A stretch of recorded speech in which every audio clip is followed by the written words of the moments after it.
one of your instances that you've done a large deal, like what was the dollar amount to that deal? If you could share that with us, and like what was the experience through that process? I would say it wasn't a single. I think one of my best solo years, about 2022, I got like $1.8 million solo for like 10 different projects. And it ranged between the Omega Lamplighters, which is a youth program. Appreciate that. It was the Omega Lamplighters, which is a youth program under Omega Psi Phi fraternity. We got our first allocation there.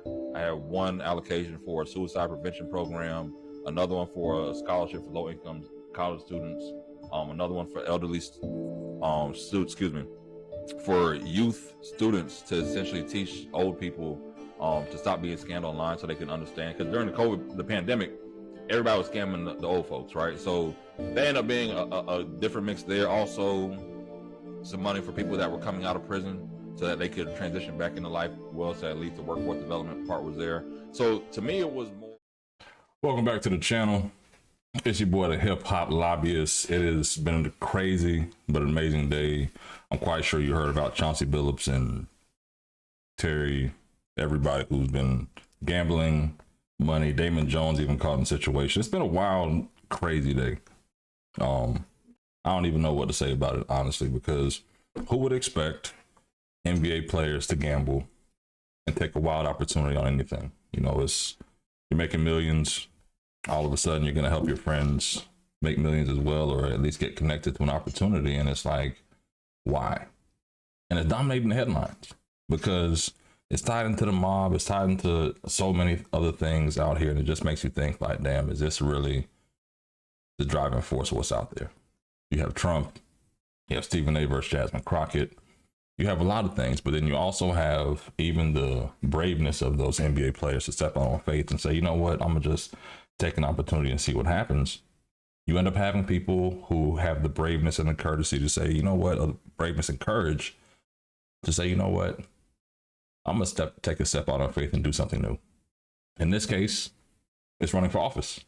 And this is the second part of our series of the Lobbyist Lounge, where we end up sitting down with either elected officials or candidates who are running in 2026 next election, because out of all platforms, I feel my platform, the Hip Hop Lobbyist channel, show, whatever we're really building this YouTube channel out to be in this community, is more of a fact of saying, you know what, I'm going to keep it real.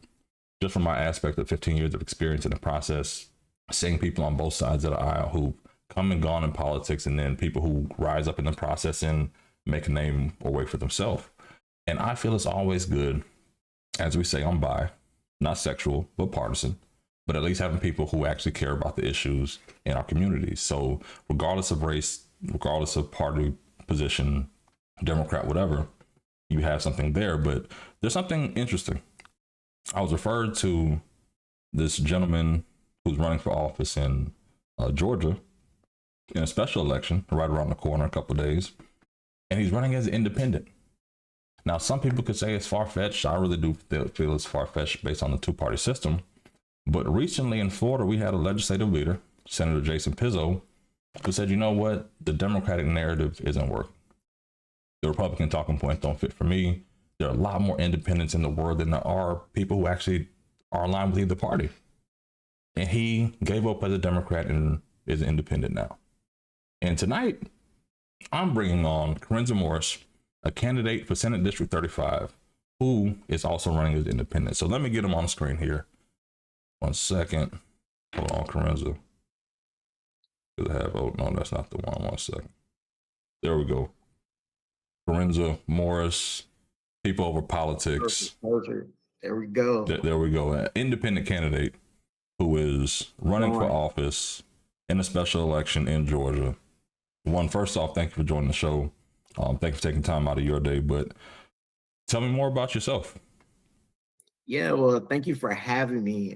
So yeah, I am Corenza Morris, and I'm running for Georgia Senate District 35 as an independent candidate. I was born and raised right here in Georgia in the same district in which I'm running from.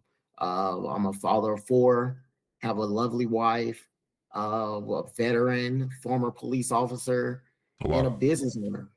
And I'm a business owner right here in this district where I pretty much give young adults and teenagers employment opportunities, get them mentorship, and out of my own pocket, get them scholarships to pursue their dreams.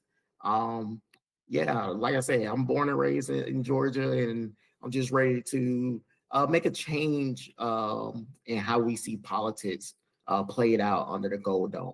Okay, I get that. I get that. So you have an extensive background. Honestly, we've talked briefly over the past week or so, but I didn't really get too much into your background. Give me some of your law enforcement background, because you don't really see in certain parts of the country a lot of brothers who are in law enforcement or with the military experience. You have the National Guard being deployed all over the country, so you have a very interesting take on that, right? And you're running for office. We'll get into that as well, but tell me more about your experience.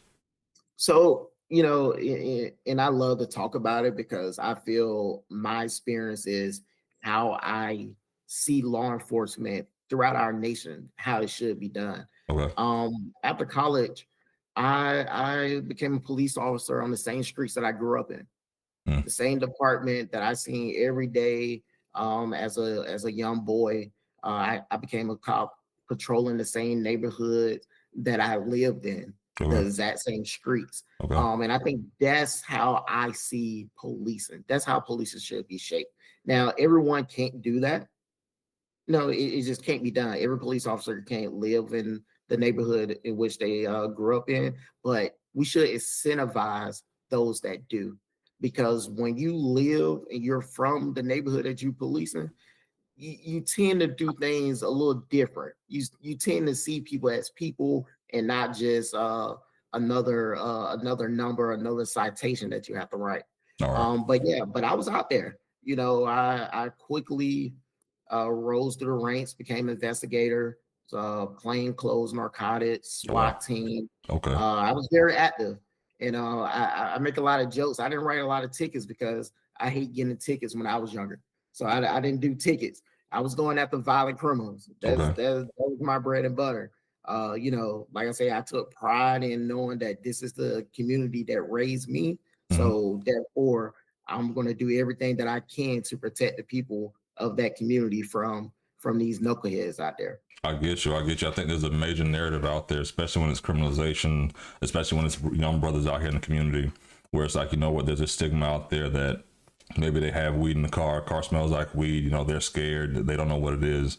Maybe they're dealing with issues at home, from abuse to just violence, gang. You don't know what's really going through, I would say, a lot of these YNs or young people's heads when you catch them in a situation. But I guess your service was in giving back early, even before running for office, was actually serving in law enforcement.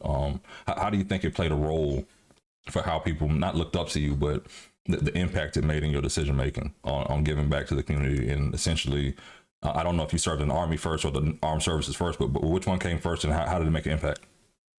Yeah, so right after high school, when I didn't know what I was doing at high school, like so many of our youth, we get to that second semester of 12th grade year, and it's kind of like, oh, what's next? So I was right there in that boat. I was right there, didn't have a path laid out. So my mentor, I was a big ROTC kid. Okay. So my mentor pretty much told me, hey, go to the military. That's fine, since you don't have any college lined up right now. But I want you to go reserves or National Guard, because the military will always be there. Go ahead and knock out some schooling. So that's what I did. When everybody, the first day, August 11th, when everybody was starting school, I was pulling up to the gates of Fort Jackson, looking at those drill sergeants were ready to welcome me to the Army. Okay, I got you. So that's great. Thank you for your service more than anything, and not only law enforcement, but your decision making. Because I know that there are a lot of young brothers who get to that decision where they only know college, because that's all that's pushed on them, right? They don't know about HVAC, they don't know about they know about the armed services, but it depends on what their lifestyle upbringing was. Understand, am I going to sacrifice my life? What does the armed services really look like? And some people really find their path there, which is great. So we can get back on topic. It's been a good flowing conversation overall. But first off, anybody first time here, please make sure you like, subscribe. We're going to get into where to like or subscribe to your social media platforms as well, Corenza, and also where they can find more information about your campaign. But the biggest thing is, from that experience, you didn't just say, I want to run for office. You're a businessman. Bless you. Correct. So tell me more about your businesses, what kind of businesses you may have, and just a bit there before we get into the politics of it. Yeah, life place you in different directions that you don't see coming. I ended up finding myself in insurance. Made a very nice life for myself and my family, buying, selling Allstate agencies. Actually sold my last one in May of this past year. But right now I have a commercial insurance brokerage in which we pretty much insure businesses from startup all the way up to 25 million in revenue. Wow. And that working with small businesses has always been my niche when it came to insurance. Even when I was with Allstate, I used to have business roundtable meetups at my office right here in the same district I'm running from, where I'll bring in new business owners and we'll have coffee and donuts and talk about the issues and see how we can help each other pretty much grow a business to, make sure that our neighborhoods are taken care of economically. And I also use the income that I was able to make from insurance to dabble into real estate, as well as, believe it or not, an ice cream shop. I have a franchise ice cream shop in the district that I'm running from as well. Okay. So yeah, I've been playing around with that space as well. It's been fun, but the only thing is, growing up, I never worked in food service, always shied away from food service. So this has been an experience of its own. Which is different. My upbringing was more on customer service, a bit of food service as well. So that helped me understand people a little better. And then the business side later, but you're not just a dessert seller or ice cream. You have insurance. So honestly, me thinking, how do you buy Allstate insurance businesses? How does that work? How does it get to a point? Because you have something here that most Democrats don't talk about. And I know you're running independent, but they don't talk about the business side and the actual part of, they may say $15 minimum wage, $20 minimum wage, but you being a business owner, also in the insurance industry and also helping these businesses get loans and things of that nature, you're bringing another perspective to the table that says, you know what, I've actually been here to help create these businesses. I've been here to create these opportunities. I've been at the table to say, you know what, this isn't good enough to put some money behind. This is an investment that's really going to create jobs and really create a great quality of life, not only in our community, but expand it across that, which on top of the law enforcement piece, right? On top of the alarm services piece. So tell me more, how do you buy Allstate insurance businesses? How does that work? Yeah, so like any franchise model, although Allstate isn't a franchise, it's somewhat of a franchise. You pretty much own the clients that you bring in. So if I sell you an insurance policy, you're under my book of business. So and I'm able to sell that economic interest to anyone else that's approved by Allstate or another Allstate agency. I know Allstate, you're able to do it. Farmers, you're able to do it in the independent route, but like State Farm, that's more like Chick-fil-A. You don't really own it once you're out. But yeah, well, Allstate, whatever you bring in, that's yours.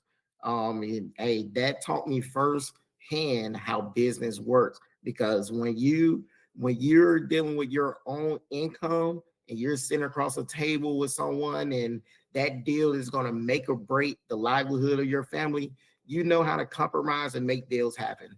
I remember the last deal I had on Veterans Memorial over in Mableton, sat across a table trying to get a deal done with someone, and behind him, we was in his office. Behind him, it was just MAGA, flags, hats, everything. And I'm sitting right here thinking, man, this old Caucasian man looking at this young black boy thinking he's finna take advantage of me. And boy, we both left that table smiling. So it's all about compromise. And that's what I plan to bring to the Gold Dome, man. And I think that's what we're missing. We can only get deals done by compromise. That's what business is. That's it. I was recording something earlier. I was in a live stream, but I'd say, save the energy for our conversation. And I think that's what we're missing. Even for Democrats, Republicans, I know it's a lot about Affordable Care Act the tax credits and the subsidies, that why they're not budging on that.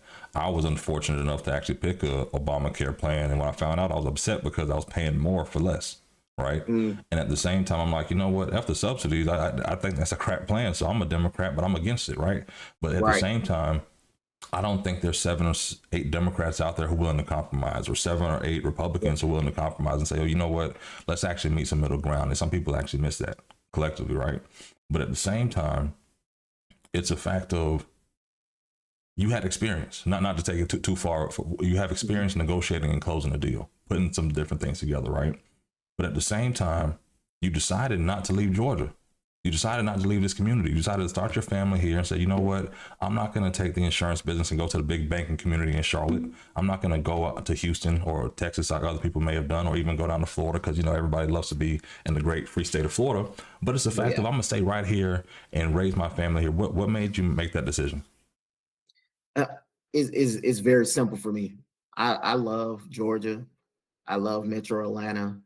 The opportunities that this state has provided me, I can only give back, and I think that's how I live my life. Where the kids that I mentor, I make sure that everything that I wish I would have known, I give it to them and tell them from point A to point B, this is what it is. This is how you get there, because I owe it to this state. This state gave me everything that I have today. So. And I think that's the passion that I have behind making sure that, I'm remain in Georgia with all my businesses. In the future, I'm not sure where I may land. However, I'm in Georgia to the day I die, though. I love that. No, real quick, I switched it, but somebody just, I thought they call it Diddycrats. And it's kind of funny that people would just assume, and tonight is that, it's not the same old Democratic talking point. It's not just another person out here pushing the same narrative when they see, whether it's a black person speaking more in the middle, they think it's all Donald Trump MAGA, right? They're not hearing that, okay, there's somebody who is actually in the middle, who's actually has experience negotiating deals and cutting deals and getting things done. And all of a sudden, of course, we get a troll on the chat, but you love to hear it anyway. But to get back to it, Georgia, you wanted to give back. You love Georgia.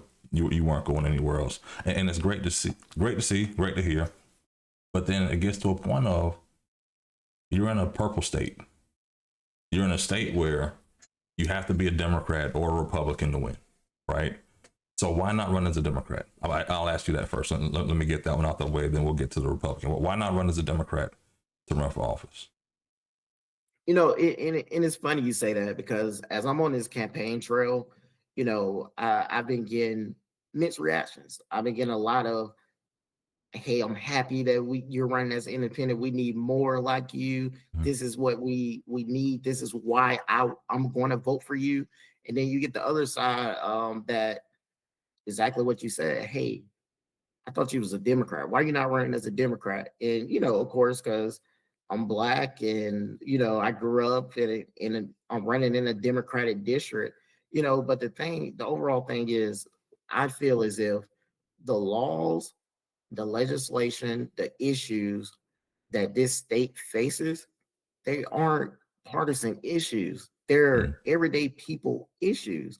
And I think, we have to take our mindset off the whole Democrat and Republican narrative, and let's get some deals done. Let's actually get some laws passed where, if it makes sense, it makes sense. We talk a lot about common sense gun laws. Let's have common sense legislation. And that's just the reality of it. I had to hit the horns on that. Everybody in the chat heard that one. I think it's common sense, but you need a strategy, right? Yeah. And I think the biggest thing is that there's a lot of huff puff on both sides. Blow the house down. We need to change this.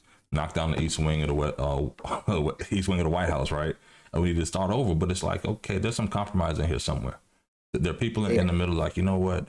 How do we actually get down to everything else? And the issue ends up being, when you're Black and you're believing the Democratic values, and people believe in that, and they hear you speaking in more in the middle, they label you a Republican. And they say, you know what? You're not speaking to the real ideas. You're blind to it, because you're just going business first, right? Hold on, let me move this down. You're going business first. So why not run as a Republican? Because it sounds as if you're more in the middle, more common sense, that they're running common sense on the right side, they say. Why not run as a Republican instead? Well, I grew up on the south side of Atlanta, man, and I grew up poor. I was one of those kids where, I remember standing in lines picking out my toys for Christmas and acting surprised, when Christmas came. Mm. So I understand that a lot of the fighting that the Democratic Party is doing, they are, needed to help the people that raised me, my mom, my aunts, my cousins. Those things are needed. However, we cannot negate the fact that the laws that we're holding hostage under the dome, they aren't partisan laws. Their school safety isn't partisan. Mm. Paying teachers more isn't partisan. And I think that's the stuff that we need to focus on. I get you. Paying teachers more, which could be lucrative. It's helped a state like Texas. Yeah. But then it gets into the school choice conversation, and I think a lot of times people look at the older segregated schools. They look at the schools that our grandmothers went to and say, you know what, I'm going to go to Johnny Ford High School or whatever it is, right? And it's like, from that point, they're going to have a lineage there, and we have an affinity there, and we want to invest in public schools. But then when Obama came out and said charter schools are public schools, it kind of taken us aback, because I lobby for charter schools. That hasn't been a secret on my resume, my past, because I see the benefit of options, because my mother had options, right? She didn't just send me to the public school. I went to a Christian school that had an Rebecca curriculum, right? And if anybody knows the Rebecca curriculum, it was a lot of the charter schools in the early 80s, 90s that basically had a Christian curriculum. From there, I went to a public school, and I was in public school from there. So there were options for me, but my brother was different, right? And parents have an option. And I think that we get so caught up in public education, paying teachers more, but we're not having a real conversation about our kids' education, whether that's third grade reading proficiency, school to prison pipeline, or actually states like Mississippi that had the Mississippi Miracle. And I know a lot of people know Mississippi's literacy has been like 49th, 50th in the ranking. Now they're number 6. And they made a simple fix to say hooked on phonics. So I think, to phonics, putting more in the classroom. So they made it more hooked on phonics, which is tipped their scale. And now California's falling behind, or following their lead, right? Following their lead, excuse me. But it makes a point of, it seems as if it's all this conversation about education, which is only a public school, private school, charter school fight, right? We know what's happening at the federal level. But when it comes to it, what's your position on education, especially running for office, understanding what the issue is, both sides of the aisle, what they feel most passionate about? How does that really play a role in your candidacy? How do you feel about those positions regarding education? Yeah, I mean, it's pretty simple for me. My kids are in public school, but I want the best for my kids as well. Mm-hmm. Luckily, my kids' public school is one of the top schools, and the reason why we moved to this area. Okay. But however, I grew up in a school. I'm not going to throw my school name out there to make it like it's something bad, but the schools that I grew up in wasn't so well, But I chose to, and my mom had an option to ship me off to the north side schools, but I chose to stay. So I feel like public schools deserve funding, but I feel like parents should have a choice on how and where their kids are educated. And that's what makes you independent. Yeah, I mean, that's just the reality. That's just reality. I believe wholeheartedly public schools do need to be funded. We need to really modernize our QBE funding system. But parents should be have a little more options and control of where and how their kids are receive their education. So how does that impact the fact of, okay, to get to a situation in Florida, we have it where the money follows the student. I'm quite sure in other states it's the same way. Mm-hmm. Now they go to the charter school. Parent has the choice. You know what? 6 weeks in, my kid's not doing too good. I'm sending them back to the public school. But now that charter school, that private school, wherever they may have gotten that money from, they're not sending the money back to the public school. So now you have a deficit, but the kid still needs education. So they're still going to go there, right? how do you feel about solving situations like that? Because I know it's not a one state issue, right? So Right, what's your right. position on that? Well, I think we need to really put a lot of time and research into that. And I think as far as me, I feel as if, and it's very similar to how we doing with high school sports. Mm, Like if you start there, I need you to kind of finish out there for the year, and we'll talk about it later next year. okay, okay. Especially if we talking about funding, because like you say, it's not fair, to be honest with you. Mm. So it has to be some type of stipulations where parents aren't just able to just bounce kids around like that. I get you. I get you. And I think each situation is unique. My wife is an educator as well, and the confidential stuff that I can share in this conversation is at least I know it's a lot, right? Yeah. And each situation may cause a child to go to a different school abruptly, Right. right? Right. So there are those situations, but there's never one size fits all thing to that, right? So let me Correct. get to the next question. Just keep the flow showing. And real quick, again, thank y'all for tapping in for the show. It's your boy, the Hip Hop Lobbyist. If it's your first time here, I'm a professional lobbyist in the state of Florida, but this is our Lobbyist Lounge series. I'm actually launching the second interview we're doing with Corenza Morris, running for Senate District 35 special election around the corner, I believe November 18th, correct? November 18th, early voting starts Monday, October 27th. Monday, it starts Monday. So we're going to make sure we get some of this content, get it out to y'all. And if you're in Georgia, in Senate District 35, which includes the city of Smyrna, South Fulton as well. It's a new district basically carved out, but I'll make sure in the edits I'll put a image up so we can see it there. Didn't have that prep for this conversation, but we're going to get better in the series. By the episode 35, Lobbyist Lounge 35 or 50, y'all going to have it. It's going to be looking like Roland Martin or CNN up here. Don't even worry about it. But for right now, thank y'all for tapping in for where we are. But let's get back to the question. So Salty, one of my faithful community builders, always here. Salty, I appreciate you tapping in. He says, you can tell the dude's a grifter, whatever that may mean for his invitation of a conversation. But y'all need to leave the Democratic plantation to grow as people. Salty, I appreciate your comment for what it is, right? But my man's not a Democrat. He's independent. He's running as an independent. So I think your comment is null and void, to be fair. But I think that's the other thing, Salty, to you specifically. It's like there needs to be that change in, okay, cool, I can be in the middle, because that's what an independent is. They're not buying ideals on both sides of the aisle. Like, you know what? I believe in the business side. I believe that every parent should be able to choose whether their child go to school, but I also believe that we need to fund public schools. But at the same time, you can't chastise someone for being actually in the middle of a conversation that says, you know what, how do we push the narrative forward? But if you want to share anything about that, Corenza, before we go on to the next topic, because the next question was like, you know what, why not run as a Republican? So the thing is, the cold reality is a lot of people, if we have the same conversations, a lot of people feel the same way. But of course, I don't want to use the word program, but you're conditioned to vote your party. Mm-hmm. I grew up voting Democrat because my grandmother and my mom and everybody else told me when I was first going to the polls, that's who I vote for. But it wasn't until I became more educated on, the political system that, hey, you need to actually know who you're voting for. And I think a lot of our politicians and our career politicians, they know that. They know, okay, we're in District 35, Democratic district.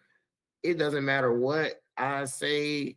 I'm going to make sure that D is next to my name. So these folks know when they go to the poll, they just going to select me because it's a D behind my name. Right. Where it's no conversation about what it is that you're actually standing for, what it is that you're going to actually do. It's just the fact of, I'm in a Democratic area. I'm a run as a Democrat, and I automatically have these folks' votes. When I feel like, let's have a conversation. Let's take political affiliations off the ballot. Let's vote for the people. I like that. I actually like that. I don't think either party would like that. It really kills a two-party system, because if you get people to be like, you know what, let me vote on who it is, I don't have to feel convicted by the R or the D, then all of a sudden you're going to really change the landscape of the electorate and how people really feel, because they're not going to be as scared. But the issue is, you have a case like Louisiana versus Calais, with the Supreme Court is hearing now, where they're hearing about the gerrymandering of districts to draw racial majority minority districts. And in that case, Louisiana has a strong black population. Congressional districts have to be roughly 760,000 people per district. And through cases, they basically said, you know what, through the Voting Rights Act, we're essentially saying that you have to draw a second district. But what they're saying is, you know what, hey, you're taking race into account. You're taking all these things into account because we realize that 90% of the black voters vote Democratic. So you're not telling us to draw you're not telling us to draw a Democratic seat. You're telling us to draw a black seat that's essentially a Democratic seat. But our interests, because they stripped away another provision, our interests as a state say, you know what, hey, we don't care to have another Democratic seat. We can have one and call it a day. So from that point, it makes it more harder to have cases where you can run as an independent, because you understand that Louisiana is like other states. It may not be 90%, maybe it drops to 85%, but that's still a strong 85% of people who are voting under one Democratic bloc who aren't willing to change. And now all of a sudden you're asking them to change and say, you know what, vote Republican or vote independent. And that, I think, is a stronger headwind to the two-party system. So how do you feel in your candidacy as an independent? How do you feel it helps and hurts? Well, I think it helps me for the simple fact that I'm able to have time. I'm able to articulate the reasons why I'm running. I think that's the part that helps me, opposed to, just being dismissed. Because when I go in, I'll talk about our district. Our district is, you have Cobb County, Smyrna. They're comfortable up there. And then I'm coming down to the SWATs and South Fulton, where it's, majority black. We just talking frank. Those are two totally different demographics with totally two different problems. They don't share the same issues. So with that being said, I'm able to actually articulate the reasons why I'm running, how I can help, and not just have a cookie cutter response or answer to the entire district. Right. But it hurts me. Just going down to the South end, it hurts me because I'm not a legacy Democrat. And they're staring me in the face and telling me, point blank, hey, I hear what you're saying, but you're not a Democrat. You're not getting my vote. So that's just the reality. Wow. It's sad to have that conversation, because I think if more people know, black people specifically, how the process actually worked, and how even like in Maryland, I was talking positive about my brother Wes Moore, the governor, right? You have Democrats infighting there. They have a Democratic majority there, giving him hell, right? Yeah. So when they get down to it, it's like, damn, if you really understood that even as a Democrat, black Democrat, that doesn't mean I'm at the top of the scale, even though I'm in Georgia, right? So it gets to a fact of like, are we, like somebody voice reasons coming, and are we voting against our needs, our finer needs, our greater needs as a community, to say, you know what, we're going to put all our eggs and all our basket on the Falcons. We're putting all our money on the Braves. Is for me collectively, when I'm working and get some legislation passed or get some appropriation money in the budget, I'm talking to both sides. I understand the Republicans control the budget, so I have to speak a conversation that makes sense to them to allocate the money. And I need the Democrats to have the social issues that make sense to them to carve it out and say, you know what, I care about this shit, let's go, right? But that's the part where your experience comes in, because even the part of being law enforcement, and I hate to say it that way, it's like, you know what, you're not former law enforcement. You're not going to be for defund the police or the quote unquote woke narrative, because you've lived on, you work these streets, you've seen the issue, and you know how you help give back. But at the same time, it seems as if almost we're so blind to the Democrats that we cause this friction in our own community, where we can't really get the best cream of the crop candidates, because you end up having 5 or 6 people fighting for the same D slot knowing that it's really not the best for us in some aspects. Yeah. Yeah. And I mean that's the reality. That's the reality we face right now. That's crazy. That's Let me get back to the questions real quick. What do you think are the three biggest issues that you see? Because now you talk to Democrats and they told you like, hey, you know what? I'm not voting for you unless you're a Democrat, baby. I'm not helping you. I'm not helping you on the campaign. I'm not doing all that. So you know what? If you could talk to that voter that's watching the stream or seeing the clip right now, what do you think are the three biggest issues for the residents in Smyrna and South Fulton, Atlanta today? Yeah, well, one of the things is stronger schools, and that's one of the things I stand for. We need stronger schools. We need to make sure that our teachers are taken care of because they're the ones taking care of our future. And if anybody has your future in their hands, you want to make sure that they're taken care of, and that's exactly why I mean our teachers have to be taken care of, as well as our students. Our students need support. And that ties into crime as well. I mean, I'm a big proponent for safer communities. Mhm. And when I say safer communities, it's not necessarily more, and that's exactly what I plan on doing once I get elected under that gold dome is finding dollars to trickle down to organizations and municipalities to create more mentorship and more after school programs for kids to stay involved and to have an outlet as opposed to running for the big brother in the hood, the big homie to guide them down the wrong path. I get you. You know, I'm in a position where I've rent out properties, and I know just from looking at the landscape, it's hard for a lot of young people to get started and established because they can't afford to live in an apartment. And we have elderly people who aren't able to live by themselves anymore because the prices of rent is skyrocketing and the prices and the ability to purchase a home is unattainable right now. So we need to really put some more resources and focus in that arena as well. I got you. And you know what? I have to check you real quick because it almost sounds like a campaign talking point, right? and as a business owner, and this is the part where we're gonna have a real conversation because we almost through all the pre-recorded questions, so we can have a more structured dialogue. But here's the thing: your law enforcement, Yep. former armed services as well. Thank you again for your service. Business owner, and you have employees. So what does affordable housing mean to your employees? Because it could be a mix of things. It could be mixed use. It could be buying a home. It could just be an apartment, right? But on the other side, the developer's basically saying, listen, out of this 800 units, I only need 50 of y'all to be affordable. The majority, 97% of y'all are going to pay me $5,000 a month, right? There are going to be a couple of y'all that can only afford 800. What is affordable housing to the average person in your mind or to your employees? Well, yeah, luckily I have the privilege of hiring majority teenagers. Okay. That's not there yet. Okay. But when I look at affordable housing, just something that's that they're able to pretty much pay off a month's salary. So I'm looking around 2,000 or less for his rent.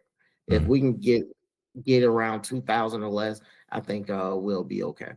Okay. And that's pretty tough right now, to be honest with you. The prices of rent are pretty skyrocketed right now. But would it be more rent or home ownership? And I say it in that aspect because I think a lot of problems that we end up having with minority communities, black communities, or overall is we don't own it, right? It's grandmama's house. Because another part of affordable housing is gentrification, right? Because a lot of times these mixed use facilities that they're knocking up or whatever it is gentrification. And the big beautiful bill that said, you know what, on those capital gains, you don't have to wait till 10 years. You can get those right when you get in. So guess what? We can start building out, and it's going to be a struggle for you to keep grandmama house. So is it really renting? Is it keeping grandmama house, or is it actually owning a home? Because even keeping rent under $2,000 means that, okay, if I bought this property and I know rent's $4,000 and I'm doing how your boy was saying from Atlanta, he was scamming everybody with the Tulsa Black Fund, Jay Morrison. Jay Morrison was telling everybody to go get the prime and go get the loan, to get the FHA loan, to get one thing and rent it out and then do this or whatever, right? So now they caught up and they need that $4,000 rent, right? Yeah. Now all of a sudden you want to come in and say, you know what, I needed $2,000, but then somebody on the other side is saying I need to own a home. I need to have something I can own so I can take out the equity of that and then start living my American dream. So in that aspect, again, just circling back, how do we fix that? How do we make it affordable when it's not affordable and the economy is not telling us that we're going to come back down to $2,000 rent? Yeah, I mean, hey, those are tough questions right there. And I say that because, you know, I was saying I have an insurance agency, but I also have a mortgage brokerage.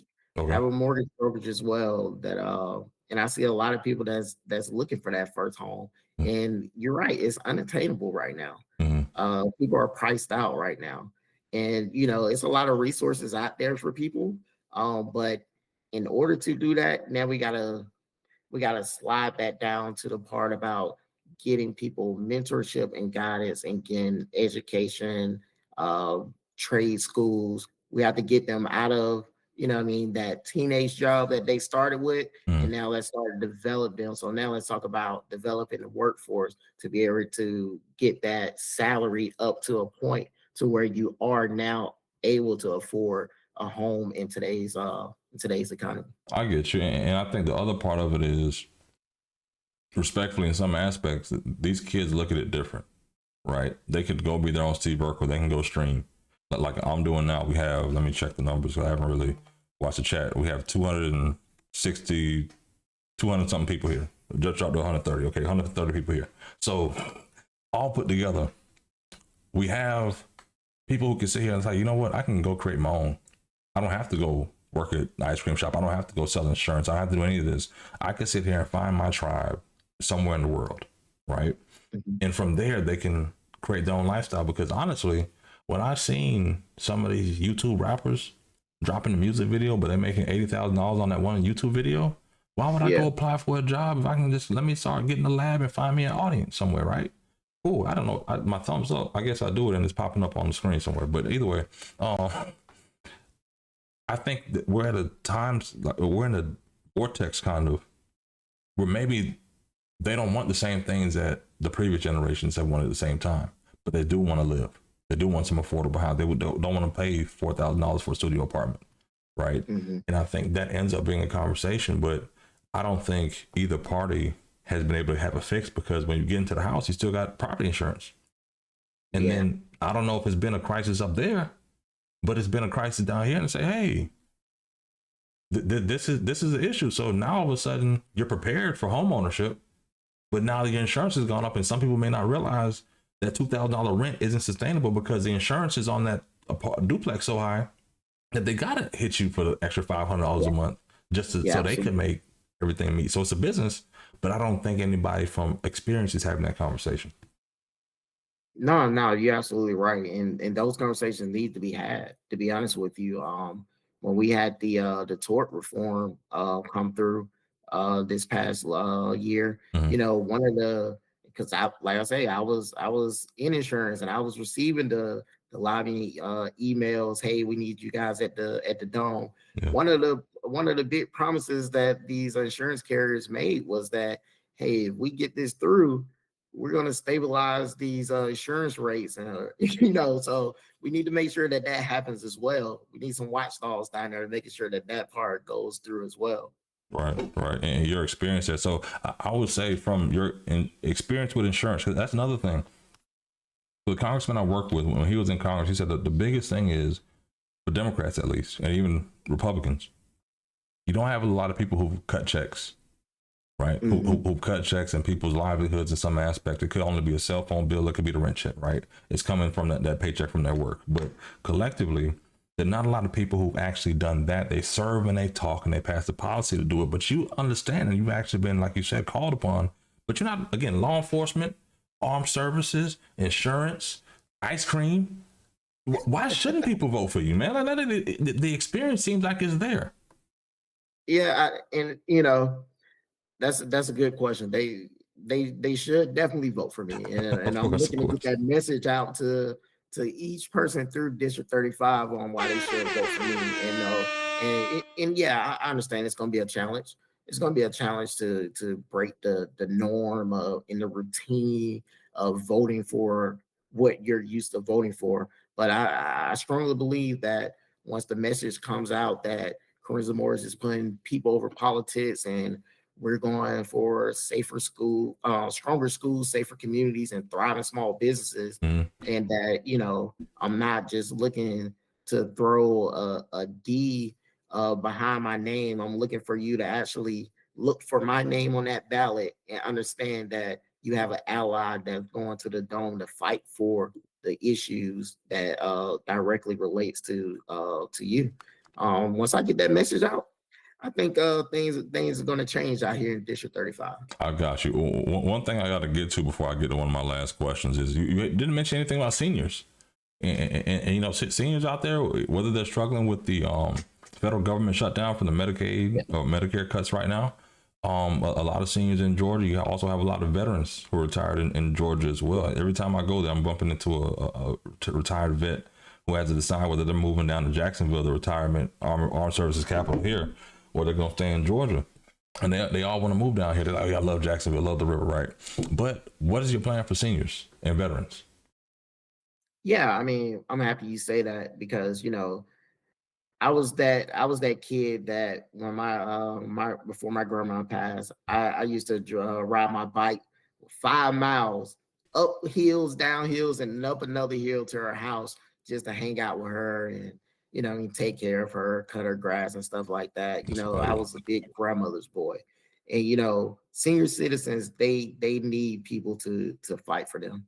Right. They need an ally to make sure that they're being taken care of. And that's exactly what I'm going to do once I'm elected. And as well as veterans. I talk to a lot of veterans who have issues that dealing with mental illness and dealing with just overall resources, and those are things that I will fight to uncover. We have the shutdown going on right now, but Georgia, we have a surplus. And the narrative is, what are we going to do with these dollars? Those dollars could be allocated to help out the people that's affected right now from this shutdown. So, those are just some things that we need to start looking into on how do we fully help the people that need the help. Yeah. I get you. Great answers there. One thing you said earlier that's great is your overall resume. You're in a trusted position because law enforcement, you have to be trusted. Being armed services, you have to be trusted. Actually, before I get to that, how do you feel about them being deployed to different cities like Memphis, Chicago, or other places? I think I've heard some rumblings about Atlanta. I mean, the water boys are an issue. Everybody knows about them. But does it get to a point that you feel from your experience that that's actually needed to curtail crime in areas? And if they try to deploy to the District 35, how would you handle that for any crime that's happening in the city? Do you think it's necessary? Yeah, absolutely not. And is no question, no debate that even need to happen on that. That's not our service members' job. We have great law enforcement officers and agencies and departments in this state, as well as in these municipalities that they got it taken care of. We have in District 35, we have some great leaders in the chief of police, in the sheriff's office, and that they're working together. And I guarantee you that if I'm elected, no service member is going to be walking around patrolling the streets of District 35. They don't know how. As a law enforcement officer, it's kind of disrespectful. Patrolling the streets isn't as simple as just a show of force. Okay. Like, you need to know how to talk to people to get what you want. Because, hey, you go out there talking crazy, you don't get you don't get crazy coming back at you. And you know, what I mean, when you look at the videos that's going on in DC and stuff, Mhm. you see exactly what's happening. You know, those guys, the FBI and the Homeland Security, those guys not street cops. Right, They right, don't know right. what they're doing. They're just out there thinking, you know, role playing of a patrol officer, thinking that, you know, bullying people is the way of policing. And that's just not what it is. And you'll honestly just make things worse. And even our service members, they're not police officers. I get that. Like, you Yeah, know, yeah. you're not doing that by antagonizing and making the situation worse. You know, we preach de-escalation, de-escalation. Having somebody walk around with an M16 and fatigues and military vehicles in a neighborhood isn't de-escalation. You're actually escalating the issue. So I strongly feel that we should never have our service members in that position. Because if you look at those faces, you can tell that they don't even want to be there themselves. Yeah, I get that, because I do think that for the FBI specifically, I think you needed like a 4.8 GPA on a 4.0 scale just to even apply for a job. So now Yeah. you street patrolling. For the armed service members, you are going, like you said, Fort Jackson, Fort Bragg, whatever station, basic training, 5 miles a day. Y'all didn't do that to patrol the streets. So it's not, Yeah. I never really heard that way of it being disrespectful, but I guess it could be a fact of, you know, law and order, because the crime, quote unquote, has dropped. But what do you expect when the National Guard out there and everybody out there, anybody trying to get yammed up just to get yammed up for no reason? Yeah. So of course crime is going to drop, right? But then it also kind of speaks to, and you said it earlier, that the law enforcement in these communities, they know these areas. They know how to talk to people. They know how to communicate. So on the other side, the fair argument would be, are they part of the problem? Is the law enforcement that's there in the community part of the problem, because the crime's still happening? Like we had one in Chicago, with watching the mayor talk, like, you know what, we've got it under control. And I went to the Chicago Sun-Times and said, no, you had a kid shot walking to school, you had a kid shot going to the park, you had a man shot in a drive-by. And like, how does this even make sense? And this is all within 3 hours on 10 different sides of the city. And it's like, this goes on top of the 57 shootings last week. So how does that make sense when it's like, okay, do y'all not reading these headlines? Because the issue ends up being, Trump will go talk about these beautiful black women in MAGA hats. That's his shit right now. He's loving that one, right? But it gets to a point of that mother that lost their son to gun violence, to an investigation by the police that didn't finish, and all the rest of that says, you know what? Well, damn, fuck it. Sorry for cussing, but honestly, at the end of the day, why am I even gonna believe this nonsense when I know that maybe some Venezuelan gang, or maybe some gangbangers took my son out, and all of a sudden you want me to sit here and cry kumbaya with Democrats on some bullshit? No, bring the National Guard in, because y'all part of the problem. So what's part of what's the conversation there when you look at law enforcement that's there and the crime's still happening, but nothing's happening because they know the community? Well, and I'll say this, and being an advocate for law enforcement, use those dollars that we're spending to house and deploy these military personnel into these cities, Mhm. and use that to help us fund for officer retention. Mm, That's the main thing. We need more officers on the street, I get you. and we are not able to do that because, you know, you're a Florida guy. A lot of your Florida agencies are able to pay a little more than what we're getting paid up here, and snatching a lot of officers off the Oh streets. yeah. Oh yeah. Not just it's a pay thing. The same with teachers. Mhm. It's a lot of incentives that goes around, but at the end of the day, officers want to get paid as well. This is And facts. it's a retention thing. It's not too many agencies right now who are fully staffed. So if you don't have the numbers on the street, it's going to be some holes missing. Very true. We just had the Secretary of Department of Corrections testify before committee last week, I want to say, where he talked about they have 19-year-olds in the prisons watching over 150 inmates, 19-year-olds, 18 and 19-year-olds fresh out of the academy, That's the way to have it. because they're understaffed. And in some aspect, it's like, well, damn, And him as a secretary, is he not doing a good job, or is it the fact of what we're doing and we're allocating a lot of money this way, but are we paying people enough for them to do these jobs? Because I don't think, and having friends in law enforcement, it's like most people aren't used to seeing dead bodies every day. If you're depending on what you're doing in law enforcement, my homie told me one time he pulled up to a scene and the lady's titty was chopped off, not even like, you know, breast out, like it's the flesh. And I'm like, just imagine the visuals of that. Right. So it does get to a fact of actually having friends in law enforcement, and you hear some of the stories that they can share. Right. And it's like, well, damn, that's a lot to think through and go through every damn day. And then it could be the PTSD from not even a shooting, but it could be the PTSD from a job, a crash, accident, what something you may have seen. Right. And you're supposed to go about your day and you're dealing with everyday life too. But people don't think about that. You just have to serve.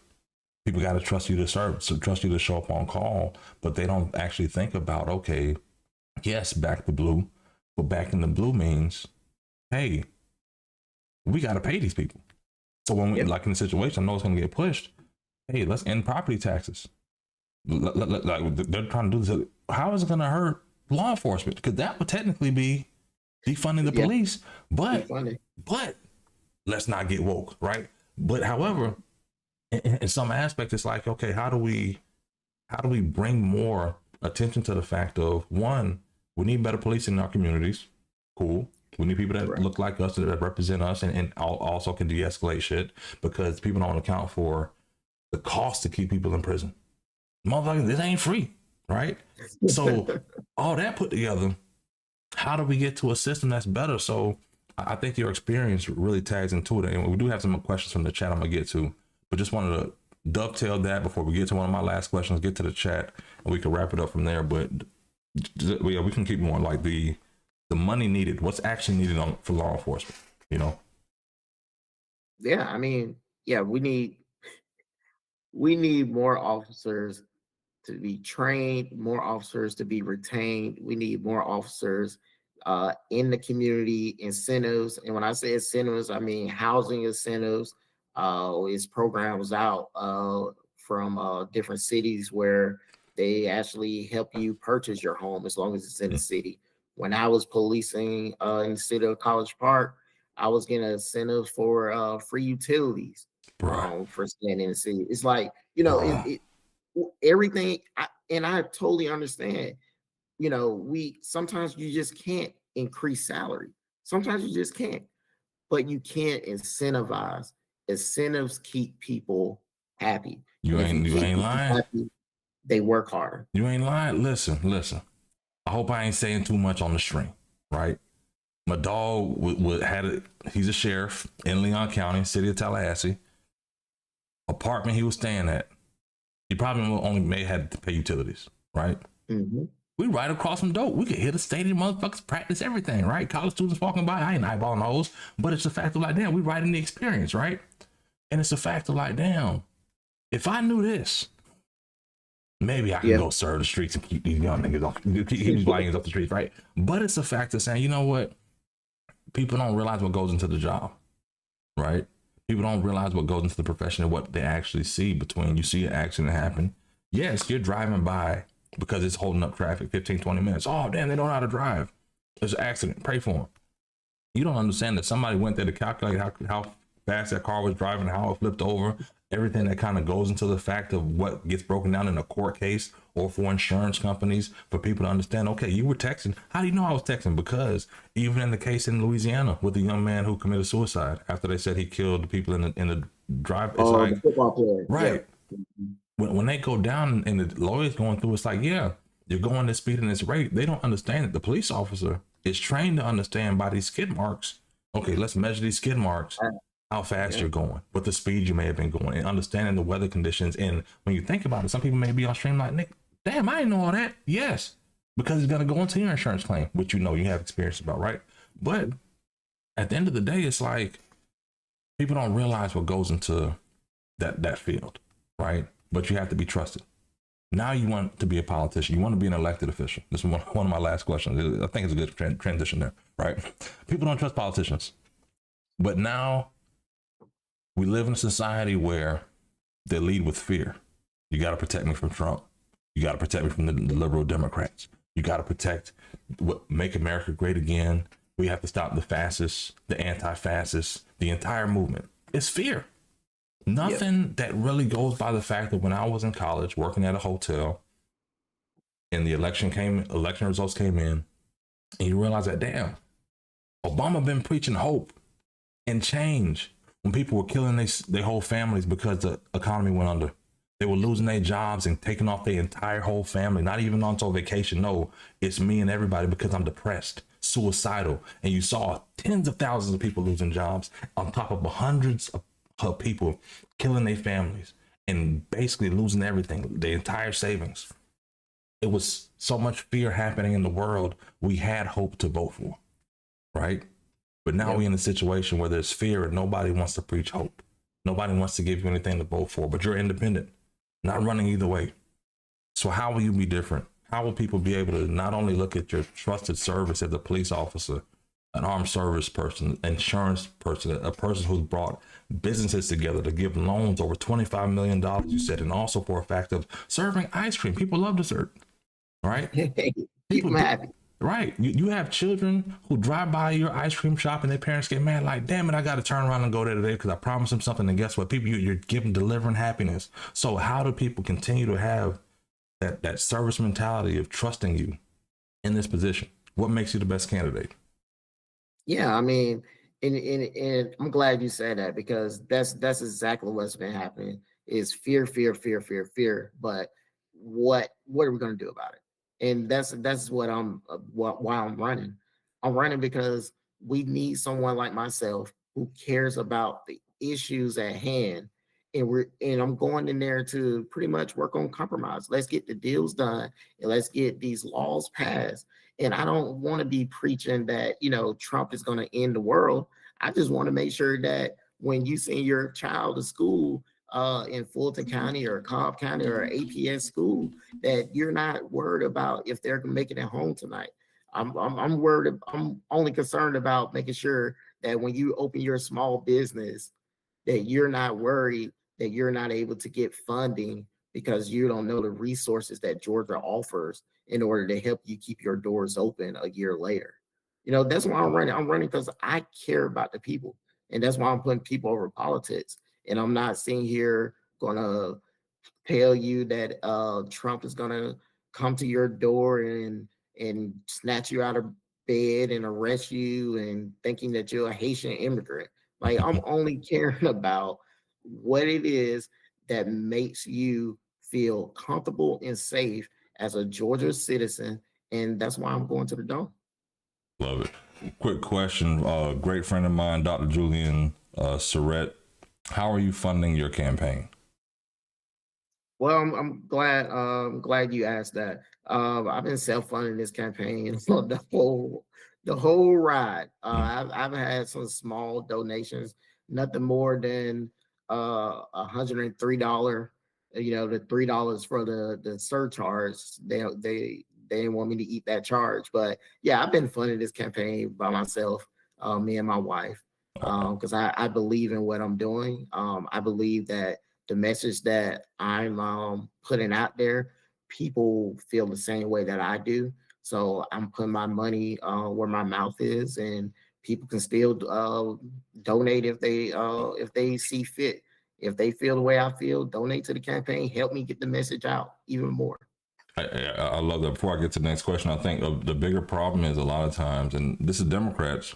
I'm gonna tell you now. People always say, "Don't count on the people's money. Don't count on the people's money." You know what these politicians do? Let me tell you how they do it. Right? When you're filing for office, you file your financial disclosures. Right? You know how they judge you?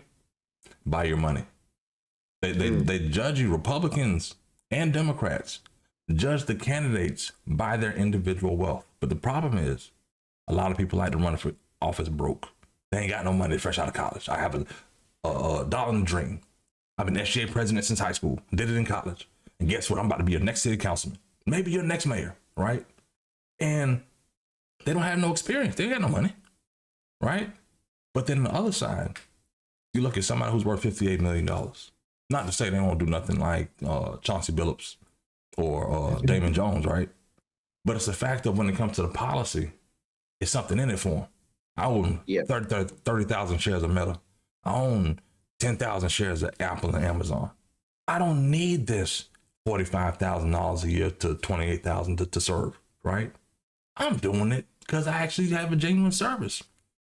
But the other side is there are not a lot of people who are able to fund their campaigns, to fund their dream, to fund their message, right? And it gets to a point of you end up having these PACs, these political action committees, or these organizations between the Democratic and Republican parties that fund you, and you have to abide by their narrative, right? Yep. And I think that your bravery, first off, is commendable. To not only say, I'll be brave enough to put my family out here, my name out here, my lineage out here for a conversation for people to vote on me based on their opinions of who they feel should be right. Excuse me. But it's also different because you're not beholden to anybody, right? You're not beholden to the tobacco company or Publix or Kroger or anybody out there, the grocery company or the realtors or whatever, or the insurance company. It's like, you know what? I'm a self-made businessman. I'm a veteran, former police officer, everything. I'm coming to the community, so I feel it's there. But actually, just saluting you. I lost my train of thought and my question on that point. But just saluting you again. Let me get back to the questions here. My bad. I actually brain fart on that one. We talked about schools, veterans, affordable housing. What about our youth? I think we may have addressed that. But if you want to go into that about our youth, let me ask: how do we invest in community-based programming to holistically support parents to ensure that they have the support they need for their family? That was a big question. Sorry. Oh yeah, that was a big one. I'm gonna try to break it up a little bit. But as far as our youth, I'm a big advocate for its mentorship. I do a lot of mentorship myself through personally and through different organizations, dealing with a lot of kids in this district, at-risk kids in this district.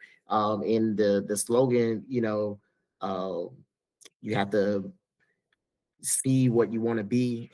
I believe it. When kids see young Black males, or young Black females that looks like them, that actually were not too long ago in the same environment as them, they have something to strive for. And I have a mentee. I give scholarships out every year. Every year I give scholarships out. I have kids at Howard University in my own money. Howard University, TSU, Georgia State, where else? Georgia Southern. I have kids all over that I provided scholarships with.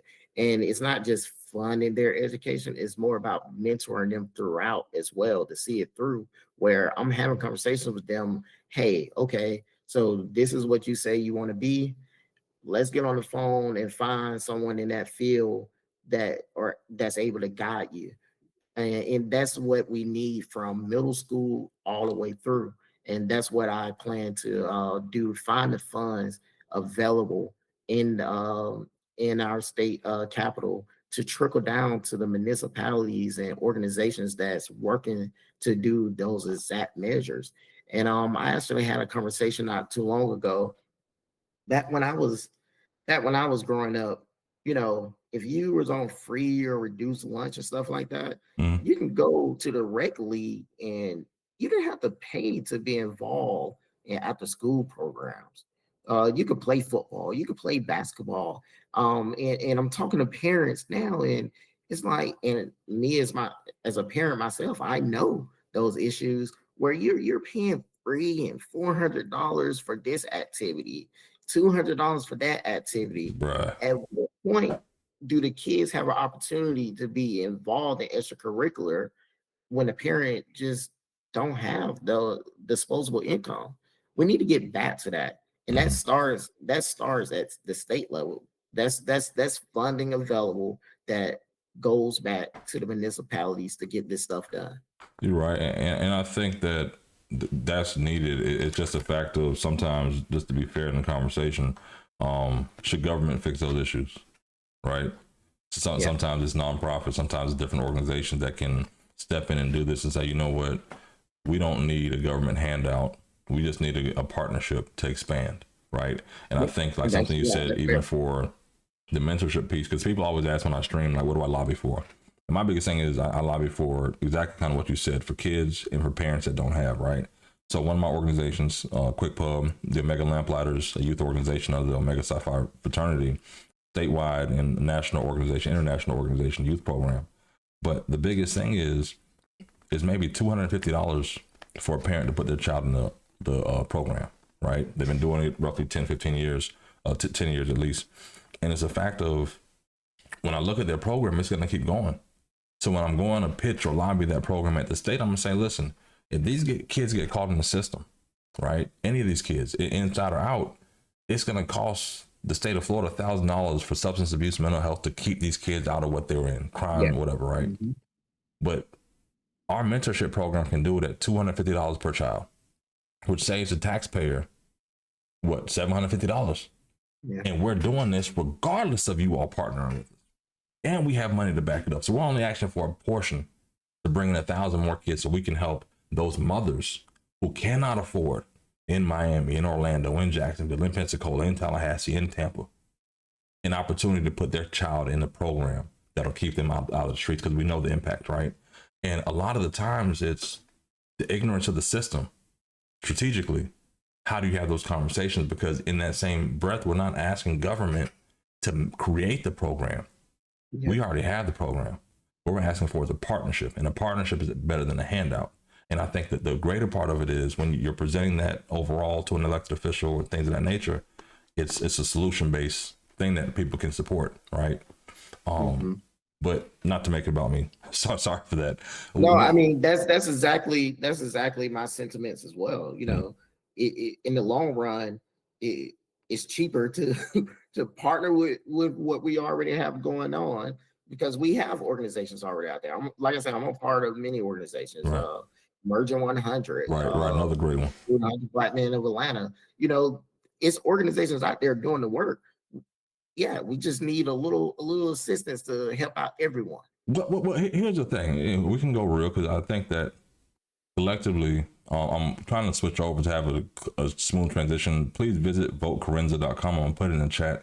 Visit votecorenza.com to learn more about Mr. Corenza Morris and his candidacy for Senate District 35 in Georgia. Let me type it in now so y'all can get that.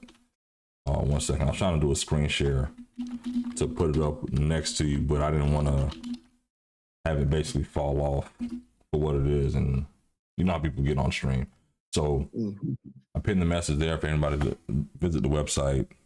Please check it out when you have a chance. And I'll make sure in the recap that I put in the details and description of the stream and the show as well. But one thing I want to kind of get to before we wrap up here is mental health. I think it's something that really gets lost, especially when we're talking about Black men, right? We're fathers, we're husbands, we're providers, we're out there, but then the suicide rate amongst Black men is out there. And even though there's this narrative of criminalizing Black folks, right? For some odd reason, we all been to jail, we all gonna rob people, we all just scary individuals. This narrative that's out there, this cloud over our head, right? But it's also a fact of, I know at least 3 people, men, Black and white, who decided to commit suicide instead of fighting through the problem, dealing with so much, right? And it's not an issue that government can fix. It's not an issue that overall you can say whatever, but just sparking a conversation, because somebody's coming, hey, it don't even matter. It's just 2 Black men talking about life. And this is a part of life, quality of life. Not all lives matter in some aspect, right? But mental health, I think we're exposed to too much from social media, too much comparison in the world, and it really helps erode some of our values as, you know, individuals. But wanted to get some of your thoughts on men's mental health, because I do think a part of it is Democrats. Maybe a lot of men don't have anything to vote in, not just the Kamala Harris situation, but there's no narrative for us. Nothing dealing with our mental health, nothing dealing with our day-to-day lives as fathers, as businessmen, as former police officers, everything that it encompasses. But wanted to get your thoughts on mental health in general before we close out. Yeah, you know, it's funny. That's one of the subjects that, you know, growing up, I used to pretty much laugh, like, what are we talking about? Mental health? Like, what is that? And, you know, it wasn't until I had experienced myself through law enforcement, one of the reasons that I actually got out. You know, I went through a rough patch of throughout a year, multiple shootouts and staring down barrels of guns and stuff like that. It was a rough year for me. Yeah, And I was paranoid, barricading myself in a restroom just to take a shower. So, and I knew I wasn't well. And at that point, that was my first introduction to speaking to someone about my issues, uh, being able to be vulnerable as a male, because when you grow up like majority of us do, a lot of times it's not we're not taught to pretty much, be vulnerable, be open. That's soft. yeah, You know what I yeah, mean? yeah. Don't be soft. You got to be hard. But I'll have to say, man, we as black men, we definitely need to make sure that we're talking through our issues, and that's as simple as just picking up the phone, calling one of your homeboys. Hey, what's going on, man? How you doing? And Right. I think once we transition into that culture and let that be our norm, I really think we'll start doing better as a collective. To be Yeah, honest, I agree we with just got to that. change the narrative. I agree with that, and we can go on and on about that conversation. I do want to respect your time tonight and also the viewers, but I'm gonna let you sign off. One last shot. We're gonna make sure we have votecorenza.com tagged in the comments. Make sure everybody in the chat, please visit the website, see how you can support. But we're gonna make Corenza. We got to come on a regular episode just to talk life in general and some other stuff, because you have a lot of experience. A lot of experience and a lot of things to bring to the conversation that I really do appreciate, especially tonight, for taking the time. But one more time, why should the citizens of Senate District 35 vote for you this November 18th in the special election in Georgia? Hey, this was fun. I definitely look forward to it again. But I'm Corenza. I'm not just a candidate for Georgia Senate 35. I'm a father of 4 beautiful kids, raising a young family.